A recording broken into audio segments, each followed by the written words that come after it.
There are 16 adornments that typically make up an Indian bride, known as the Sola Shringar. They include a bindi, which is the dot on my forehead, a tilak, which is the hanging piece right here, a hairstyle, makeup, earrings, and bangles.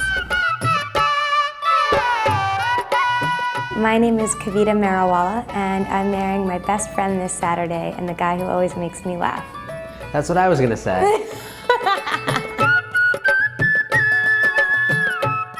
Kabir and I actually met when he was an intern at Yale New Haven Hospital. He called a consult for a rash on a patient, and I was the dermatologist on call. So when I came back and I looked at the chart, there was a note from dermatology essentially saying that please ignore the medicine note, it's completely wrong. So I ran around the hospital looking for this dermatology resident to give them a piece of my mind and explain to them why I was right and they were wrong.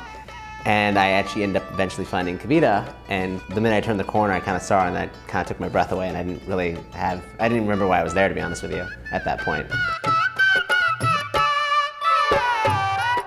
So we were friends for a long time, and we'd hang out all the time together. Kabir invited me to a wedding where his parents were going to be. My mom didn't say a word to me. She just grabbed me by my ear, like you know how mothers do, and grabbed me by the ear. She's like, "Don't mess this up."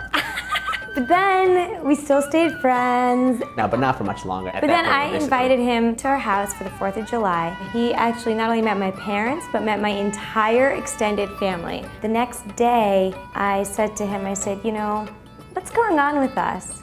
And all of a sudden, he was like, I love you. Just like that. Pretty much 3 weeks later, we knew we were getting married. I think sooner, personally.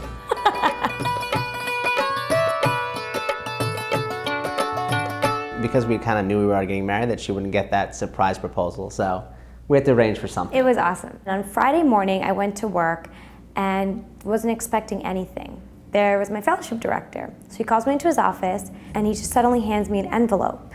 And in the envelope was a letter from Kabir, and it was the first clue, our past. And at the end it said, dress for warm days and cool nights. It turned out it was Bermuda. So I get to the hotel, I just want to find Kabir, and I was just beaming with energy. So I open the room door and I yell, hey! Nobody there, but there's a letter, and it's about our future. So that was the third clue. I walk down the beach, I walk past this bonfire that's got maybe 15 people around it, and apparently they all said, ooh, but at that moment I had a stroke, because right in front of me was Kabir, and inside a gazebo that had a tented side, there was surrounded by tiki torches, and he dropped to one knee and asked me if I would marry him. He made me feel like I was the most important person in the entire world to him that day. It was the best thing I've ever heard of, and it happened to me, which was even better.